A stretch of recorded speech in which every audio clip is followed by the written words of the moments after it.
Hey everyone, it's me Anjali Verma and welcome back to my channel. So in our today's video we are going to discuss about report writing. तो हमारे पास choice है article और report में, जिसमें से हम कोई सा भी चूज कर सकते हैं. मैं पर्सनली ना आर्टिकल को ज्यादा प्रेफर करती थी. मतलब हमारे टाइम पे तो आर्टिकल भी कंपलसरी था और रिपोर्ट भी, बट मुझे आर्टिकल काफी इजी लगता था as compare to the report. Because article में मैं ऑलरेडी रीड करके जाती थी सारी चीजें और वहां पे जो भी टॉपिक आता था उससे रिलेटेड पॉइंट्स वगैरह खुद से बना के लिख सकती थी. बट रिपोर्ट मुझे उतना ज्यादा अच्छा नहीं लगता था. उसमें हर एक चीज मेंशन करनी होती है, उस दिन क्या क्या हुआ, ये सारी चीजें.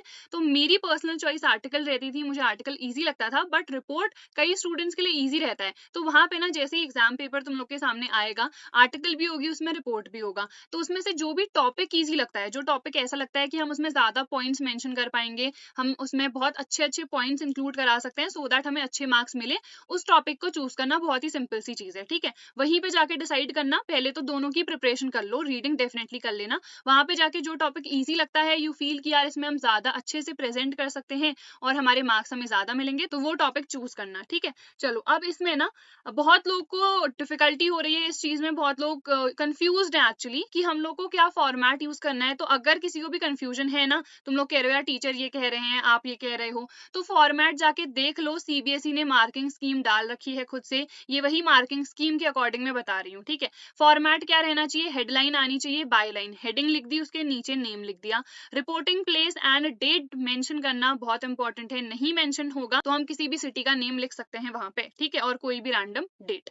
देन उसके बाद पैराग्राफिंग ऑर्गेनाइजेशन, इंट्रोडक्टरी पैराग्राफ आना चाहिए जिसमें हम बताएंगे कि क्या क्या इवेंट के बारे में हम बताने वाले हैं. फिर 1 या फिर 2 बॉडी पैराग्राफ्स उसमें होने चाहिए जो इवेंट की डिटेल्स को बताएंगे, और एक कंक्लूडिंग पैराग्राफ होना चाहिए. इसमें बॉक्स हमारा नहीं बनता है, आर्टिकल में भी बॉक्स नहीं बनता है. ठीक है, उसके बाद ये हमारा फॉर्मेट है. तो फॉर्मेट के 1 नंबर है. अगर सही फॉर्मेट है तो पूरा 1 नंबर मिलेगा. अगर इसमें से एक भी चीज मिस आउट कर दी तो आधा नंबर मिलेगा, और अगर एक से ज्यादा मिसिंग है तो फिर तुम्हें 0 मिलने वाला है. ठीक है, ये सब खुद मार्किंग स्कीम में लिखा हुआ है. उसके बाद तुम लोग पूछ रहे थे कि जो हमें क्यूज मिलते हैं वहां पे, क्लूज टाइप है ना, तो अगर हम उनका यूज नहीं करेंगे तो क्या मार्क्स कटेंगे या फिर नहीं. तो उसके मार्क्स डेफिनेटली कटेंगे. यहाँ पे खुद मेंशन कर रखा है कि ऑल पॉइंट्स अगर इंक्लूडेड है तो 2 मार्क्स मिलेंगे, बहुत अच्छे से उसे डेवलप कर रखा है तो 2 नंबर, अगर अच्छे से डेवलप नहीं कर रखा है तो 1.5 मार्क्स, और अगर most of the points of the given task not incorporated तो तुम्हें आधा नंबर मिलेगा. कई टीचर 0 भी दे देते हैं. ठीक है, तो ये टीचर पे भी डिपेंड करता है कई बार, बिकॉज इवन अगर तुमने बहुत अच्छे से प्रेजेंट कर रखा है तो वो कई बार नंबर नहीं देते हैं. तो मेक श्योर जितने क्यूज है वहां पे हर एक को मेंशन करो. अगर उससे रिलेटेड और डिटेल में नहीं मेंशन कर सकते हो, जो गिवन है वही लाइन मेंशन कर दो. ठीक है, बट वो सारी चीजें इंक्लूडेड रहनी चाहिए रिपोर्ट में भी और आर्टिकल में भी. Is it clear? अब हम कुछ एग्जांपल्स देख लेते हैं. ये हमारा मेन जो सैंपल पेपर आया था सीबीएसई का उसी का है. तो कंस्ट्रक्शन सेक्टर से रिलेटेड है, सेफ्टी फेयर हुआ था, उस पर हमें रिपोर्ट डालनी है. यहाँ पे कहीं पे भी नेम हमें नहीं गिवन है. ठीक है, टाइटल भी हमें खुद चूज करना है. तो टाइटल जैसे इन्होंने क्या ले रखा है, safety first for the construction sector, तो इससे रिलेटेड ही वहां पे हमारे सेफ्टी फेयर में बात हुई थी, तो वो हमने टॉपिक लिख दिया. कोई और टॉपिक अगर लिखना चाहो, हेडिंग लिखना चाहो, तो वो अपने हिसाब से देख सकते हो, जो भी तुम्हें अच्छा लगता है. यहाँ पे नेम गिवन नहीं था तो अपना नेम भी लिख सकते हो, जैसे मैंने अंजलि लिख दिया इधर पे. ठीक है, या XYZ भी लिख सकते हो. और ये जो डेजिग्नेशन है ये हमें इधर पे गिवन है एज द जूनियर करस्पॉन्डेंट, तो इन्होंने वो भी इधर पे मेंशन कर रखा है. फिर हमने क्या देखा था, डेट और प्लेस मेंशन करनी इंपॉर्टेंट है उस पर्टिकुलर इवेंट की. तो डेट इधर पे और जो भी प्लेस है वो दोनों ही इधर पे मेंशन कर रखी है. फिर स्टार्ट हुआ है, तो ऐसे स्टार्ट कर सकते हो, या अगर हमने कुछ लाइन लिख के स्टार्ट करा है तो पहले ही मेक श्योर करना कि डेट लिख दो. अगर तुम वही चीज बाद में लिखोगे तो नंबर कट सकते हैं, बिकॉज वो स्टार्टिंग में ही मेंशन कर रखा है ना फॉर्मेट में कि हमें इस ऑर्डर में चलना है. तो हम पहले ही डेट और प्लेस मेंशन कर देंगे तो वो बेटर रहेगा. फिर उसके बाद जितने इधर पे पॉइंट्स गिवन है, मेक श्योर ये सारे ही पॉइंट्स हम कहीं ना कहीं मेंशन करें. अगर मतलब समझ में नहीं आ रहा है तो उससे रिलेटेड जो भी आ रहा है ना दिमाग में, वो इधर पे मेंशन कर देना. बट जितने पॉइंट्स है वो इंक्लूड कराना. अपने पॉइंट्स भी इंक्लूड करा सकते हो, ऐसा नहीं है कि जो पॉइंट्स गिवन है बस उतने ही लिखने हैं. अपने मन से कोई चीज आ रही है कि उस पर्टिकुलर इवेंट में अगर हम होते तो हम ये भी कर सकते थे, ये भी हो सकता था उधर पे, तो हम ये भी मेंशन कर सकते हैं. You can mention that also. ठीक है, एक और एग्जांपल ले लेते हैं. Massive fire due to short circuit gutted 50 odd shops in the congested area of Sadar Bazaar. ठीक है, तो इसमें हम हेडिंग ऐसे डाल सकते हैं, मैसिव फायर इन सदर बाजार करके. ठीक है, और यहाँ पे हमें ये सारे क्यूज गिवन है. ठीक है, तो fire erupted on the first floor, तो फर्स्ट फ्लोर से स्टार्ट हुई 5 बजे. फिर fire engine able to control by 7:30, huge loss of property worth 2 crore. Obviously कहीं फायर लगी है तो खुद से इमेजिन करो वहां कितना ज्यादा लॉस होगा.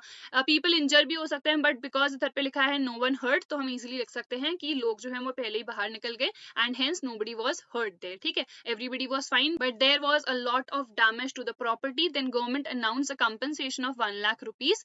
जिनकी भी शॉप्स थी जिनमें डैमेज आया तो उनको 1 लाख रुपीज का कंपनसेशन मिलेगा। Everything we can mention and just imagine yourself in that situation कि हमारे घर के आसपास किन्हीं शॉप्स में आग लग चुकी है, तो वहां पे क्या क्या चीजें हुई, लोगों में बहुत ज्यादा पैनिक हो गया एंड देन फायर सर्विसेज को कॉल किया गया, बट स्टिल ऐसे भी लिख सकते हैं they were not able to reach on time and hence ज्यादा लॉस हुआ। तो ये सारी चीजें भी हम मेंशन कर सकते हैं अपनी रिपोर्ट में, हर एक चीज, ठीक है, अपने एंड से और आइडियाज भी इसमें पुट कर सकते हो और जितने क्यूज है उनको तो मेंशन करना ही। ये एक बार खुद से भी रीड कर लेना, ये जो भी पैराग्राफ वगैरह है पीडीएफ में टेलीग्राम पे डाल दूंगी, ठीक है। उसके बाद एक और हम देख लेते हैं, तो इधर पे क्या है, say no to polythene bags, plastic bags, ये सब आ सकता है।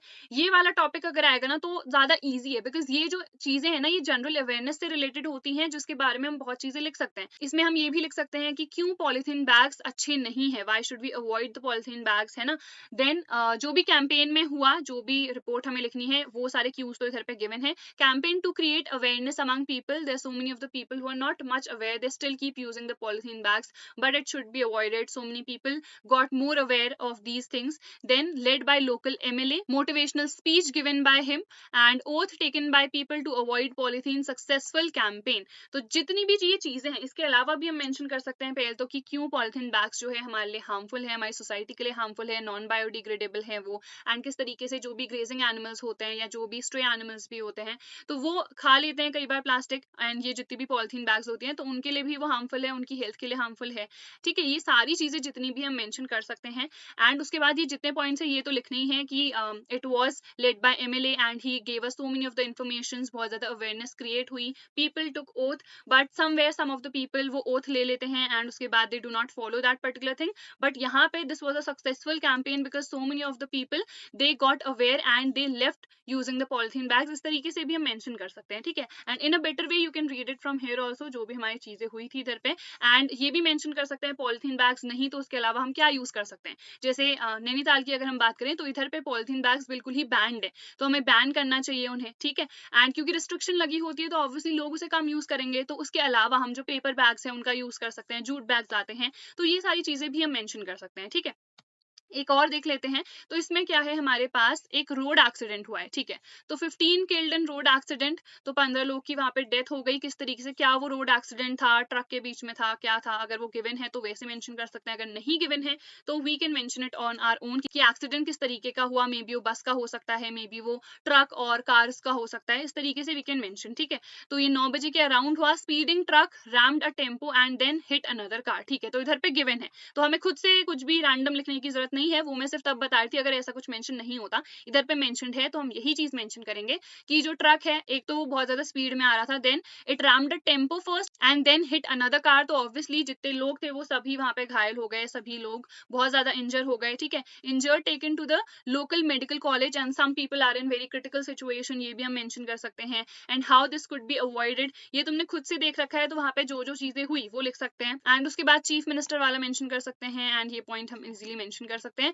तो 15 तो किल हो ही गए, ठीक है, 15 are killed in that particular road accident, उसके अलावा जो इंजर्ड हैं they have been taken to the local medical college, तो इधर पे हम जो इंजर्ड लोग हैं उनका भी मेंशन कर सकते हैं, कुछ लोग इंजर हुए, मे बी कुछ लोग पेडेस्ट्रियंस थे, दे वो वॉकिंग, तो वो भी इंजर हो सकते हैं, ये सारी चीजें भी हम मेंशन कर सकते हैं। किल्ड का तो डेफिनेटली मेंशन करना है कि ऑब्वियसली मतलब ये सारी चीजें किस तरीके से अवॉइड हो सकती हैं, ये भी हम मेंशन कर सकते हैं। अगर वो ट्रक उतनी स्पीड में नहीं आ रहा होता है, स्पीड अगर हमारी कंट्रोल में रहती तो this accident could have been avoided, so we can easily mention all these things also, ठीक है। सी यहाँ पे their condition is stated to be critical according to N K Agarwal, the emergency medical officer of the government district hospital, तो इनको local medical college में लेके जाया गया था, तो वहाँ पे जो भी चीजें हैं, जो वहाँ के डॉक्टर्स हैं उन्होंने क्या स्टेट करा, ये भी हम मेंशन कर सकते हैं, and everything it can be mentioned over there. And इस टाइप के और भी पूछे जाते हैं कई बार कि हमारे नॉर्मल अगर कोई रोड एक्सीडेंट वगैरह हुआ है, जैसे इधर पे तो स्पेसिफिकली मेंशन था कि it was due to the truck, ठीक है, अगर कहीं पे नहीं मेंशन है तो we can mention it on our own also कि बस का मे बी एक्सीडेंट हो गया हो,